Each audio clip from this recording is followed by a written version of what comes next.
This is WFYI News Now. It's September 17th, and I'm your host, Abriana Herron. On today's show, Indy's Department of Public Works says it needs money for more employees to maintain the city's trails and greenways. Open enrollment starts soon for Medicaid members in the Pathways for Aging program. And crisis counselors who help people calling the 988 Suicide and Crisis Lifeline offer a critical service, but they say they face sexual abuse from some callers. They would sometimes say things like, "Your voice sounds so good right now. You're making me feel so good right now." Those stories are coming up. But first, 2 juveniles were arrested for allegedly making violent threats against Indianapolis-area schools last week. Indiana State Police apprehended a 12-year-old in one incident and a 15-year-old in connection to a different threat. Troopers say they worked with school personnel to identify the students and obtain search warrants. Limited details on the suspects are available due to their age. State Police did not reveal which districts were targeted. Also on Friday, the Indianapolis Public Schools District told families there was a rumor of a possible shooting at one of its schools that circulated on social media and among students. An investigation by police found there was no ongoing danger to any IPS schools.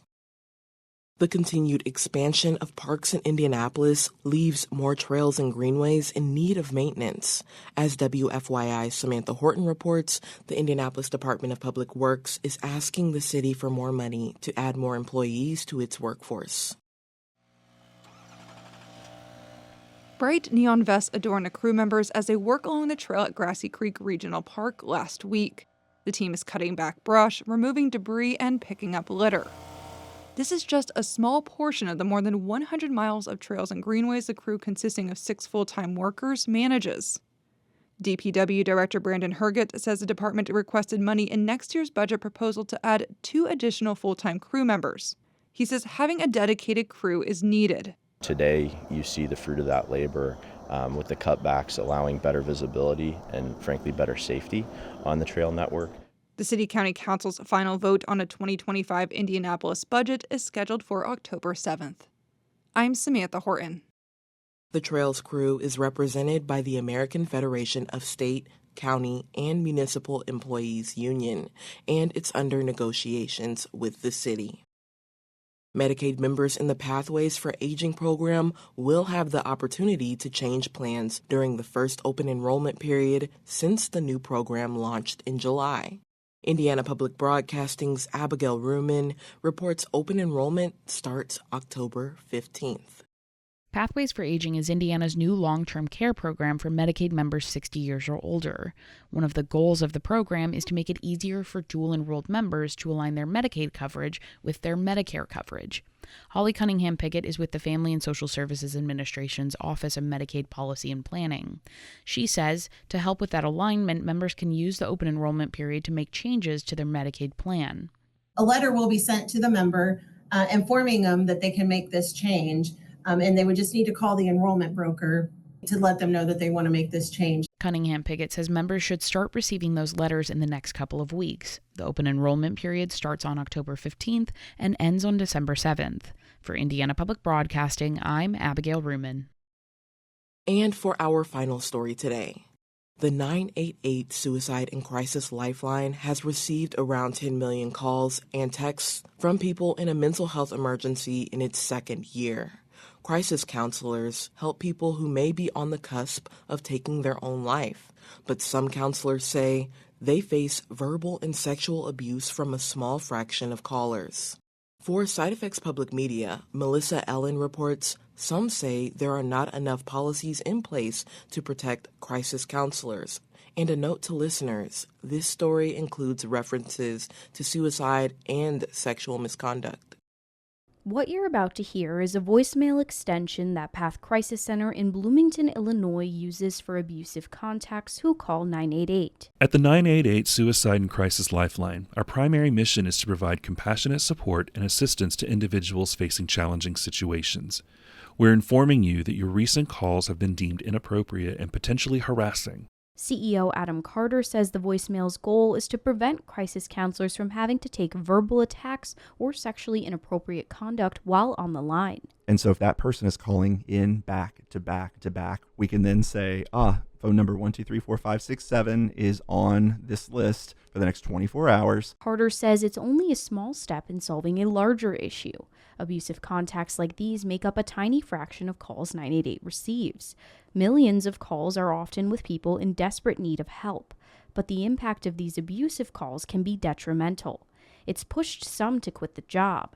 Crisis counselors at PATH and other call centers across the country say they need more protection. I'm having terrible flashbacks right now. That's Lily Lance, who was a crisis counselor at PATH until recently. She describes some of the sexually abusive calls she dealt with. They would sometimes say things like, "Your voice sounds so good right now. You're making me feel so good right now." This on a lifeline where Lance helped other callers in the process of taking their own life. Horrifying to hear that. Crisis counselors cannot hang up until they've confirmed a caller is not at risk of harming themselves. They can't block a number ever because there's a chance even an abusive caller may need the emergency line in the future.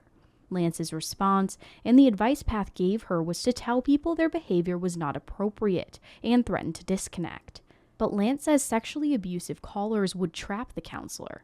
It was especially difficult when they would say that they were suicidal.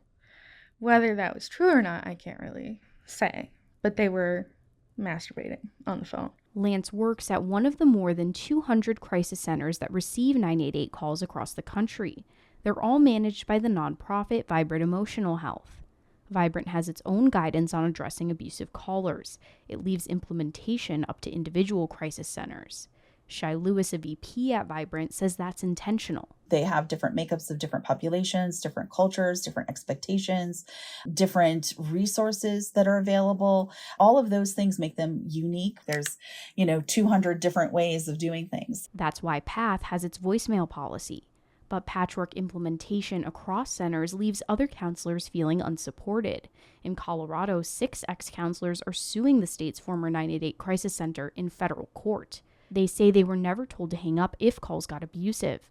The crisis center denies that. Call centers across the country have an incentive to find a solution, but they say it's hard without ramifications to deter abusers. Take the other emergency number, 911. They too get abusive calls. Rhonda Flegel, a director at a 911 communication center in Illinois, says it's not as frequent. Because we can determine right where the caller is calling from or who's calling us, and they're not going to call if they know that we're going to find out. And local and state laws make sure that there are legal ramifications for people who repeatedly misuse 911. None of that exists for 988.